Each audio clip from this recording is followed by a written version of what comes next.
एक सुंदर संदेश। एक आदमी जो हमेशा अपने दोस्तों के साथ घुल मिल कर रहता था और उनके साथ बैठकें करता था, अचानक बिना किसी को बताए सबसे मिलना जुलना बंद कर दिया। कुछ सप्ताह पश्चात एक बहुत ही ठंडी रात में उस ग्रुप के एक नेता ने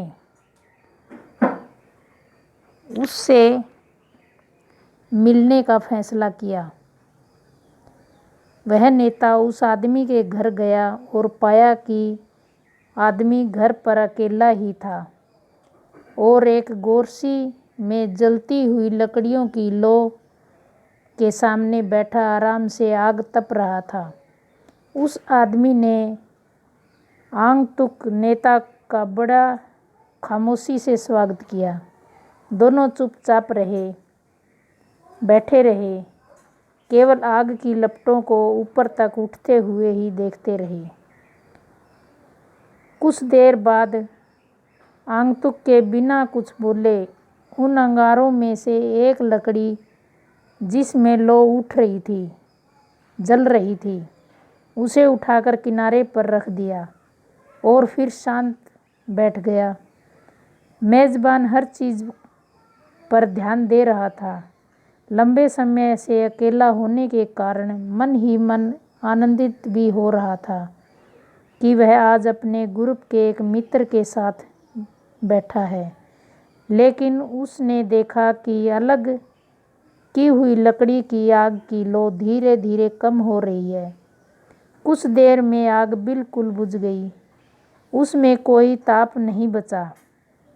उस लकड़ी से आग की चमक जल्द ही बाहर निकल गई।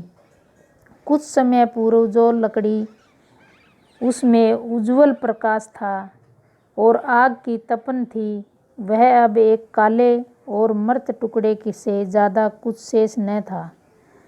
इस बीच दोनों मित्रों ने एक दूसरे का बहुत ही सक्षिप्त अभिवादन किया, कम से कम शब्द बोले। जाने से पहले नेता ने अलग की हुई बेकार लकड़ी को उठाया और फिर से आग के बीच में रख दिया।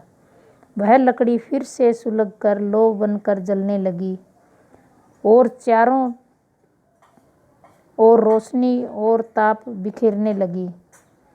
जब मित्र ने नेता को छोड़ने के लिए मेजबान दरवाजे तक पहुंचा और उसने मित्र से कहा, आप मेरे घर आकर मुलाकात करने के लिए आपका बहुत बहुत धन्यवाद। आज आपने बिना कुछ बात किए ही एक सुंदर पाठ पढ़ाया है। अब मैं अकेला नहीं रहूँगा, जल्द ही ग्रुप में लौटूंगा।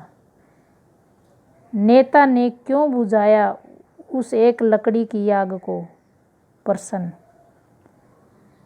बहुत सरल है समझाना। ग्रुप का एक नेता सदस्य महत्वपूर्ण होता है।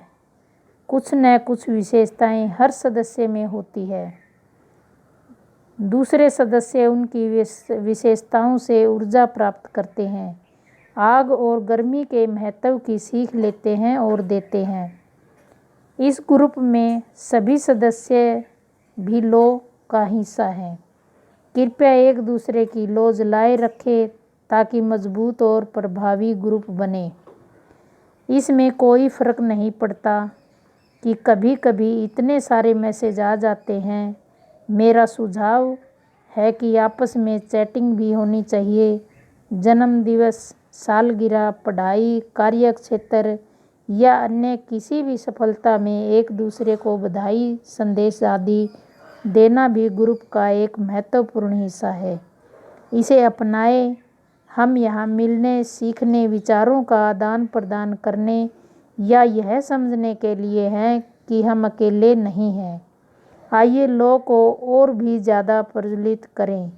इस पारिवारिक ग्रुप के साथ जीवन को और भी सुंदर बनाएं। अगर वीडियो अच्छी लगी तो लाइक करें, शेयर करें, सब्सक्राइब करें ताकि वीडियो की नोटिफिकेशन सबसे पहले आप तक पहुँचे। धन्यवाद।